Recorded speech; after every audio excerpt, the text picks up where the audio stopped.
Ladies and gentlemen, welcome to the Peak Performance Podcast. I am Coach Kyle, and I'm here with Dr. K.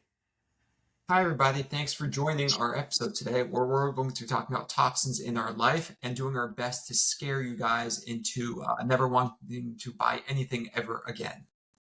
That's a good one. No, but for real, guys, we're trying to educate. So it is a scary place out there, but let's navigate it appropriately. Well, we're jumping in today, and our topic is toxins. Generally, they're everywhere. Basically, toxins on how we encounter them in our daily lives. But before we really get in, is there anything new happening with you, Dr. K? Really not much. How about you, Kyle? Well, we discovered this thing called MacBids, my wife and I. Yeah, and it kind of sounds kind of sketchy. It kind of is sketchy. It's this group of warehouses that are only in the South Carolina area and also in Philly and Ohio. And these warehouses have all the products that like go missing or are damaged or just get sent back. All the products that ever don't arrive to the customer in the shipping process and logistics end up at these warehouses. I've So heard of these things. yeah, they list them up and then you bid on them. So there's things like, and there's categories. There's like damaged, there's like open box, and then there's like new. And if it's like new, it's just like a truck shipment that went missing, and all of a sudden someone else had it, and they couldn't send it back to Nespresso or whatever, and so the warehouse ended up with it. So they auction these things off, and I might have won too many things Monday. So I got the bill, and it was a little scary, but I did get some good stuff. I got a set of speakers, KEF speakers. They're like $2,000 set of speakers, and I got it for like $600. So I was pretty happy about that. We got some patio heaters. Although our best deal to date is so we got 6 outdoor patio chairs, teak, real teak wood. Teak's expensive. These chairs are listed online for $407 a piece. We got them for $43 a piece. Wow. So that's our best win. So what I'm hearing from that is Kyle is adding another job to his list of health coach, biohacker, podcast hoster, and now wholesale bargain hunter.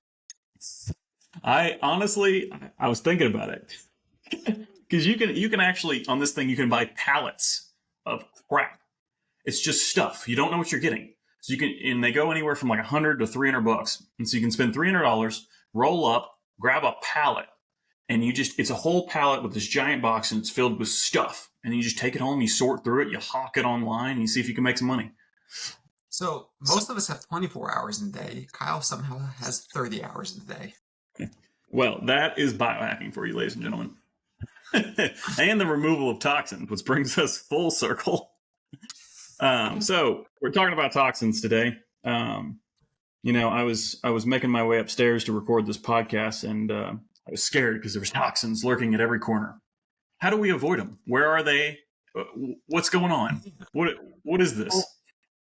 So the reason I wanted to do this video today was I really wanted to hop on this Stanley Cup trend. I'm sure some of you have seen this online where a video went viral of this woman took a lead testing kit. You can buy these on Amazon.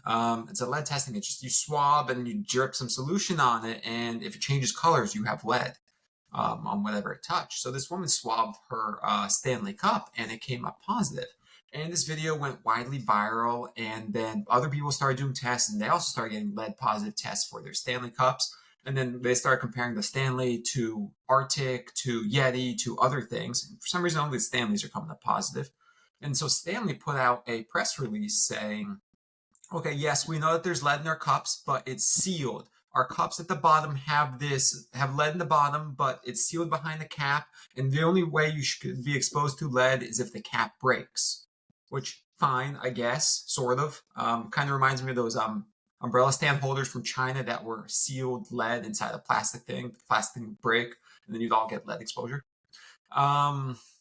But anyway, so the point of that is the woman didn't test the bottom of her cup. She swabbed just inside the rim. So I want to hear an answer about that. So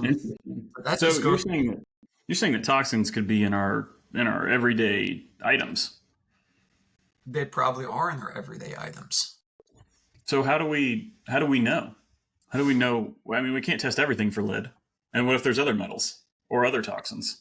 Yeah, it's really not even just other toxins, or not other metals, it's other toxins, plastics, pesticides, fuel additives, all sorts of nasty chemicals. Basically, the sad part is you can't really avoid all of them. The best thing you can do is be as good as you can with the extent of living your life, but don't go crazy trying to avoid every toxin. You'll never do it. Okay, so let's give something practical for the audience. Let's kind of give some heavy hitter examples of things you can avoid pretty easily that can make a Yep. big difference. That's really the focus is, we're not going to worry about every microscopic thing. We're going to worry about the major hitters that could affect you day to day, and we'll just go from there. Okay. Well, can I start? Absolutely. Drinking water. That's Oh, that's my where goodness, I was thinking that too. that's where I'm going to plant my flag. Drinking water is insane. So, you have a municipal water supply or even a well water supply. And if you have municipal water, they have a water treatment plant. So when this water comes out of the water treatment plant, it's supposed to be clean water. However, the downside is our city and our government water treatment plants don't effectively reduce toxin levels to the levels that are till they're gone, and they actually put harmful additives back in them. So fluoride is an additive they use that can actually be harmful for development. A lot of times they'll put chlorine, which is not good for you to be ingesting on a regular basis. And not only that is there's a lot of like other toxins that are just in there. Dr. K, what you So got for me? I got to cut in right there. So we're going to link this in their show notes. ewg.org/tapwater. You type in your zip code, click on your water supplier, and they will show you what contaminants the EPA has found in your drinking water. There you go. That's you can find it for your specific location. So I tested mine. I didn't do the EWG. I actually paid for a very expensive high end water test. It was like $600 or something like that, but it tested like everything under the sun. It was like 200 possible toxins or something like that. And Greenville, where I live, the city water system is supposed to be one of the best in the U.S. Many people here brag about it. And we came back with a few toxins. Chlorine levels were too high, and arsenic. So there's actually arsenic in our water supply. And I live in a new house, so this is not, and the lines have been thoroughly flushed, so it's not from the pipes or anything. So there's actually arsenic in the water supply. How can we avoid these, Dr. K? Actually, I think you're more experienced with this than I am, but home water filters. Yep, there it is. Home water filters. So home water filters have a range all the way from epic scam to highly effective. In that kind of scam range, oftentimes is the filters we see advertised. The Brita filter is often very not effective at removing pollutants or toxins from our water. I usually recommend a brand for the most affordable solution being Zero Water. Has a 7-stage filtration system, and you can buy like carafes that filter the water through, and you can drink your water from there.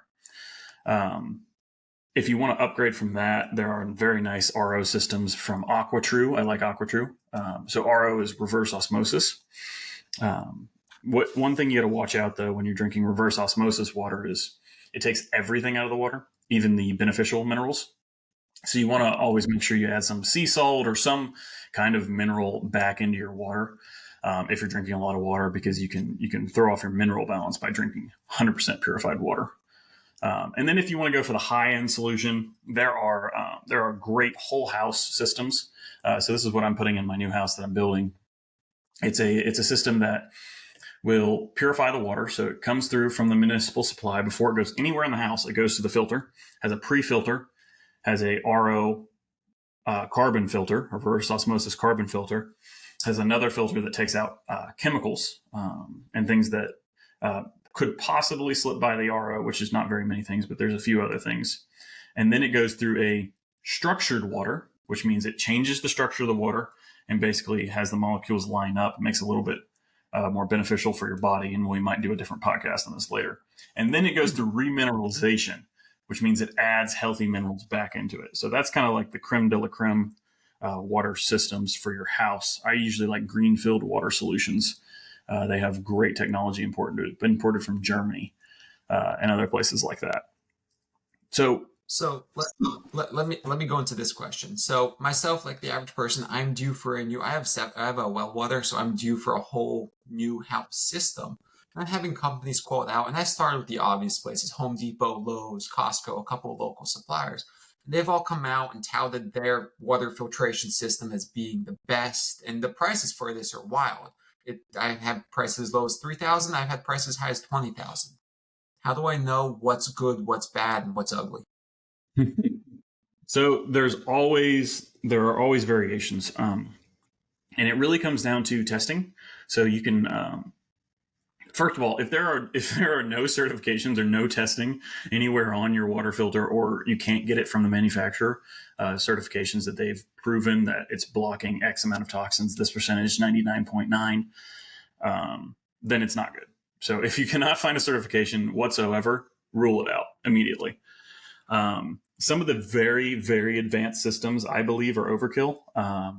They might still have some benefit. I had one. I used to build custom homes, so we put one in a house that was well water. The EPA sent us a letter on that house and said, "We tested your well water.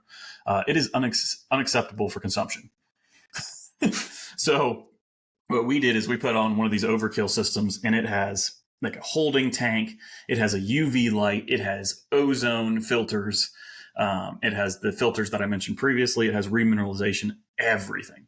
So, I mean, you could go with a system that's like that, creme de la creme, that does everything. But really, you want to look at the certifications, make sure it has testing to see what it actually pulls out. The brands I gave you today have that. So I would be confident recommending those brands. But for whole house systems, I would look at the separate certifications. And if you really want to dig into it, I would look at exactly how they're filtering it, the filter media, the filter process too, the micron size. Perfect. Okay, so I'm drowning in water over here now. Let's give the people a different topic. Different topic. Okay. You want to take one? What's your favorite major source of toxins in our life?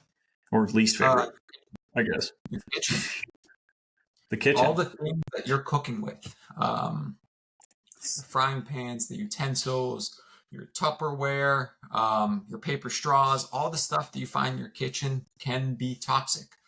Hmm. So Big Teflon, as I lovingly call them, has America convinced that we need non-stick everything because it's too hard to cook with stainless steel or cast iron. The problem is, as soon as you scratch your non-stick pan, and most people, it scratches after about 6 months. No one's going to run out and buy a brand new $40 frying pan every 6 months. You'll keep using it, and then you'll keep using it and using it. And as that non-stick coating dissolves, it's releasing toxins into your food. Same thing with your non-stick air fryers. Yeah, that's important. I just got actually funny story ties into our intro there. I just got an air fryer from MacBids. It was a $150 air fryer, and I got it for 27 bucks. But I had to pay for one of the expensive ones because I wanted one that had a stainless steel rack as opposed to like a non-stick air fryer coating. Yeah. So all this Teflon stuff. Do you remember the toxin that they're releasing? I think it's PFOAs if I remember correctly. Yep. So if you look them up, they say that they've been PFOA free since 2013. They've just changed the toxin to be a different name. I don't know what the new name is. Do you know the name, Kyle? No, but I do know it's very similar in chemical structure, Yeah, and well, probably has similar deleterious health effects. they changed it from PFOA to PFAS. There you go. Yeah, so Yep. PFOAs and PFAS are known as the forever chemicals because once they get in your body, they're extremely hard to get out and they're kind of there forever. So we just want to avoid them overall. So non-stick cooking items are a good thing to replace in your home. Yeah. So, in my opinion, plastic and PFAS are the lead of this millennia. 50 years ago, lead was the whole big thing, lead paint, lead whatever. Now we have plastic, and it is just as harmful, and we don't have a good solution. If you look at last week's episode, we talked about removing lead and heavy metals from your bodies. Unfortunately, we don't have the same approach to plastic. Nothing will bind it, as far as we know. Yeah. So while we're talking about plastics, another source of plastics is your Tupperware. People love buying plastic Tupperware, and it's not just BPA because people will buy BPA free. There are other chemicals in those plastics, microplastics, that are breaking off into your food on a regular basis. So what can people buy instead of plastic Tupperware? Glass. It's a little bit Glass. more expensive, but honestly, it lasts longer. It doesn't get those weird spaghetti stains that you can never get out again. You can actually wash this thing. And if you scratch it, it's okay. Just, I guess, don't drop it. Don't throw it at your brother. Um, but that's a far better alternative. And you can reheat in them safely, and you don't have to worry about melting plastic into your food. Yeah. Yeah. Well, further on plastics, what's terrifying to me is clothing. The clothes we wear nowadays, it's all about the high tech clothing. We want breathable, we want stretchy, we want athletic. But as we get more and more of these high tech properties, it becomes more and more plastic or synthetic based materials. Yeah. So And when so, we're yeah, go oh, ahead. sorry, let me just jump in here. There's plastic, synthetic. And so, for those of you thinking that you're wearing cotton, non-iron dress clothing, the way they make it non-iron is they soak it in formaldehyde and formalin so that it stays stiff and doesn't crease. Anyway, carry on. Yeah, that's just scary. Formaldehyde is a embalming fluid, right? Mhm. And if you have too much formaldehyde in your body, it often causes mental delusions. You can actually think you're dead, which I think is ironic because it's used as a embalming fluid. Oh, There you go. That's a fun one for you. I think the show New Amsterdam actually had a an episode on this back in the day. I think it was like 2017. So check that out if you're interested in formaldehyde. But overall, I mean, all these synthetic fibers and formaldehyde is just touching the surface. You've got flame retardants, you've got like non-wrinkle things that are not formaldehyde, and really even if you've had the clothing for years, if it's made purely out of synthetic plastics and fibers, you're still getting these things just in your system. And the most dangerous articles of clothing, in my opinion, are your t-shirts or your base layer of shirt and your undergarments. So, I mean, I don't know about you, but I don't want microplastics all around my nether regions every day, all day. I just want to avoid that. So, so there's that one aspect of it. And so, you know how it's the funny trend that, oh, everything causes cancer in California? Like every label has this may cause cancer California. You guys know why that is? It's because it's true. All these flame retardant materials that they use on the items in your house are carcinogenic. And California, despite whatever your views on California are, they have that right.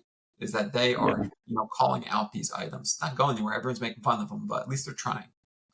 they were trying. Yeah, I don't like California and their politics, but I do like their highlighting of toxins. You know, that's one for California and And this is probably not a joke. 472 lawfuls. We don't want hears about politics, Kyle. Don't open that door. We won't go there. We'll just keep rolling on toxins. So, how can you make sure you don't have these toxins in your clothing? I mean, this is simple. This is OG. Go back to cotton. 100% organic cotton. That is non-toxic. It's Yeah, just it's just non-toxic. It's a natural fiber. It's also naturally a bit antibacterial, and it actually will smell better. A lot of these synthetic fibers will smell really bad if you sweat in them. Um, which is so ironic because they're made for sweating. yeah, it's crazy. Like I will go work out in my 100% cotton shirt, and I'll use it for a year, and I will wash it, and it will still smell fine. And if I use a synthetic shirt made for working out for a year and wash it, it will smell terrible. So that's the irony of it. Maybe you're paying for something you're not even getting. The other options include wool. Wool's a good one. Alpaca, merino. Those are good ones. Just make sure they're not mixed with elastane or other plastic additives. Yep. Okay, let's move on to glue. Glue. Yeah, you guys I see his don't. face? I haven't eaten glue for years. That was elementary school, man. Maybe for you. No, I'm kidding. So, yeah, no one's eating glue. You're not swallowing bottles of Elmer's glue, but that doesn't mean companies aren't putting glue in the products you use every day.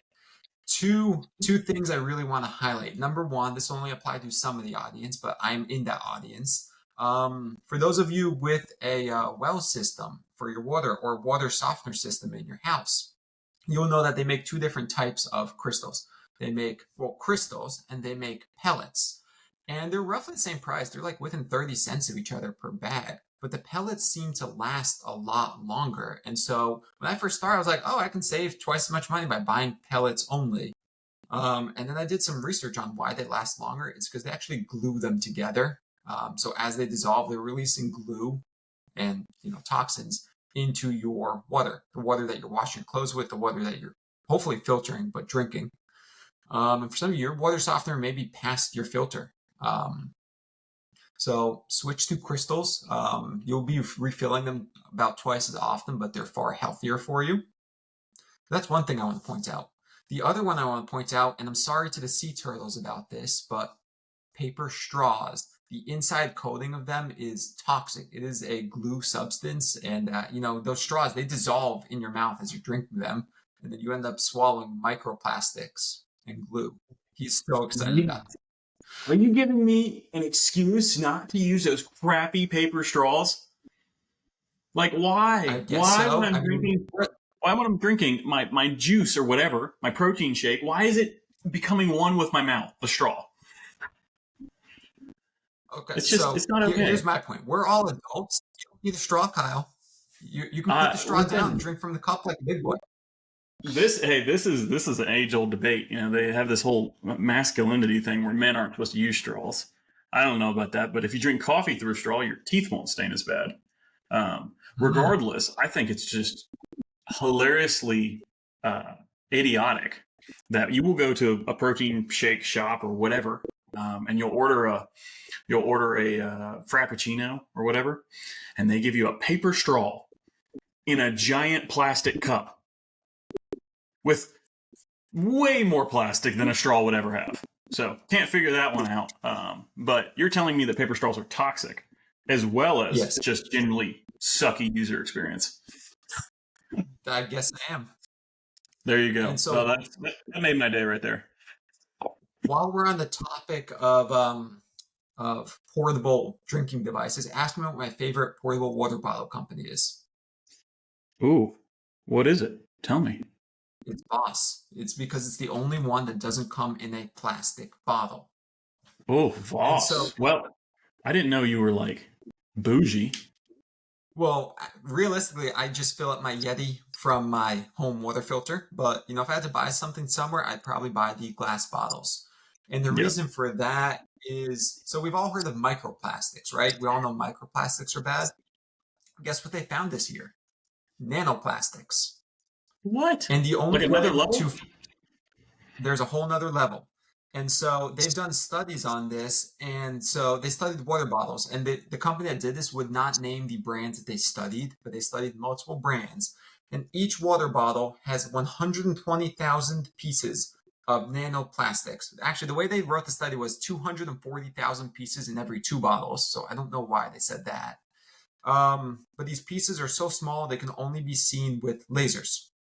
And because they're so small, they actually can hitch a ride on your cells, get transported around your body, and they can go intracellular into your cells.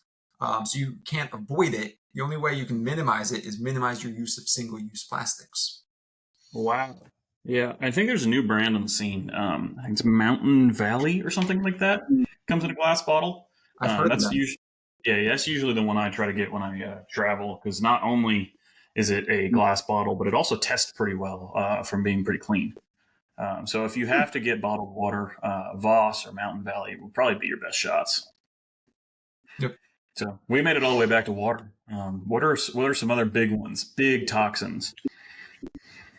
So I don't know if we would call this big toxins, but it's a source. Probably everyone listening to our show is taking supplements because they're trying to be healthy. And so, what I need you all to realize is some supplements have heavy metals in them and other toxins and pesticides and garbage that we don't want.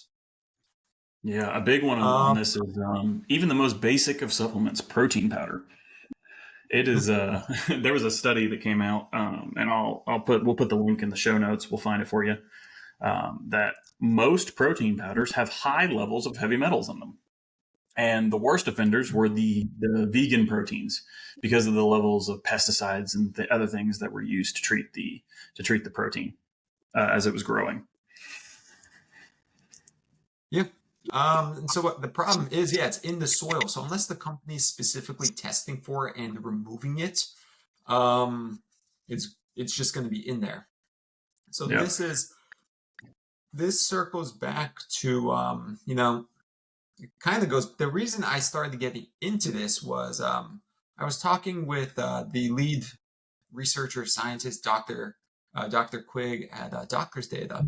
And he was telling me an anecdotal study about how he kept getting these results back from a couple of doctors that kept having, they were doing chelation studies on patients and they kept having high lead come back with their calcium EDTA results. And they could not figure out why every single patient was testing so high for lead. And even as they chelated them, everything else was going down, but the lead levels were remaining the same. In nature, lead is bound to calcium. So those who taking calcium supplements that aren't tested and cleaned afterwards have lead in them. The same problem was happening with their calcium EDTA. There was just lead bound to their product. Oh, that's kind of scary. Yeah, the supplement industry is actually a very scary and difficult place to navigate. You really want to look for companies that post their third-party testing results, COAs, so you can kind of see how pure the supplement is and what toxins they might have in them. If you guys will reference our Methylene Blue podcast, we actually did a pretty in-depth talk about how to find good quality methylene blue, and the same applies to most of your other supplements. Yep, that does apply. So other sources of toxins, we're going to do a whole episode on this, but food is a massive source of toxins, and we put it directly in our bodies. And processed food is probably the worst offender. You'll have pesticides, chemicals, heavy metals, as well as all of these very strange colorings and additives and flavor things in ultra processed foods. But even your healthy fruits and vegetables, they can also have high levels of toxins, heavy metals, pesticides. Going organic on the ones that are the worst offenders is the best way to avoid that. And I would go to like thedirtydozen.com. That might be the link, but we'll put that in the show notes too. Where you can see what are the top offenders for the dirtiest fruits and veggies, and you can buy those organic, and then you can find the cleanest, which it actually almost doesn't even matter because the levels are almost the same in organic or non-organic. You can save the money. Okay, Kyle, tell us about your least favorite room in the house. My least favorite room in the house? Oh, well, that's the garage. I mean, the garage. Why is that? Well, I'm first of all, I'm not your typical male, I guess you would say. I don't like sports, and I don't like tinkering on things in my garage. I like nice, clean environments, and I like nerdy things like reading medical papers and hanging out with Dr. K. But the garage overall is a massive source of toxins, especially for your home based on airflow. But when you think about it, say you have 2 cars, you have a 2-car garage, and you take these cars and you drive them down the road, and then you go park them in your garage, turn the key off, shut the garage, go in. Now what's happening in your garage? You have ultra heated metal, fluids, oils, coolants, rubber, all kinds of industrial type materials that are heated from your driving that are now just off-gassing into your garage, creating a very toxic environment in your garage. So, I mean, obviously the easiest way to avoid this is just don't park in your garage, or having a garage that's not attached to your house. Have a breezeway or something like that if you can manage it. Electric cars will help some because you won't have the fuel or the fluid issues, but you still have, the metal and the rubber and those things that are getting heated and off gassing. And one of the biggest problems if it's attached to your house is often that door will open and you're having people come in and you're bringing toxins in. And often your houses are sucking in some air through the electrical sockets and small holes in your garage into the house. So you're actually getting some of those toxins through your walls. There you go. So basically, sell your cars, move into a tent in the woods, and don't lick the toads, and you'll be toxin free. Nearly impossible. But I mean, the goal of this episode is really just to educate people about some big ones that are very common in their life. I think we've hit the big ones, although I do want to hit one more before we close, and that's self-care products and makeup. Makeup, perfume, self-care products. These are almost worse than supplements because at least supplements companies, they know they probably should do third-party testing. Nobody is encouraging self-care products and creams and all that stuff to do third-party testing for toxins. And they use all kinds of toxins as additives to make it have a certain absorption or consistency or feel on your skin. Perfumes are probably the worst. It's actually protected by like a patent law where you don't have to disclose what is in your perfume. So if it says perfume as an ingredient, it could have hundreds of chemicals that may or may not be carcinogenic for you. You just don't know what you're getting. I use a brand called Henry Rose for my cologne and my wife's perfume, which is 100% transparent and 100% non-toxic. So you brought that up. I have to mention also in that category is going to be toothpaste and deodorant. Deodorant, obvious. We all know now aluminum deodorant really, really bad for you. There are multiple companies out there that now make aluminum-free deodorant. And unfortunately, not all of them are good just because they're not using aluminum. Look at the ingredients. Some of them have an ingredient list longer than like anything I've ever seen. It's like 20, 30 ingredients on there to make deodorant. There's other companies that have like 6 ingredients, most of which are like scents. My preferred brand is Everyman Jack. They mostly just use natural scents plus some gel material. There are other good brands. Just make sure greenwashing is a big thing with deodorant and makeup and skincare. Kyle, can you explain what greenwashing is? Greenwashing is marketing. It's a scam. So you basically, as a company, will put out good marketing, advertising that your product is, aluminum free or whatever your buzzword is, and you're marketing it so it looks healthy. It looks like a non-toxic alternative, but in the ingredients list, they buried all kinds of random toxins in there. I think for our listeners and for consumers broadly, the EWG app is probably the best tool. I use it on a weekly basis, and you can just scan barcodes of things and it'll rate them, how toxic it is, how transparent it is, what you know is in there. And you can kind of use that to guide which self-care products that you want to buy. Awesome. I think that's all we've got. Well, that's a broad overview of toxins in our daily life, and we'll have different episodes, kind of diving deep into each of these as time progresses. I know we'll do one on clothing for sure. I'm currently testing like 7 different brands of non-toxic clothing, 4 of which have already turned up to be terrible in terms of like holding up, and also you got to like line dry it. So I want to find the brands that are applicable to modern life, but also perform well. So we'll have one on clothing. We'll do one on kitchen and food toxins. We'll do one on self-care. We'll dive into that one pretty deeply. But for today, this is our broad overview, and we are signing off. I'm Coach Kyle. And this is Dr. K. Thank you, everybody, for listening, and we'll see you next time.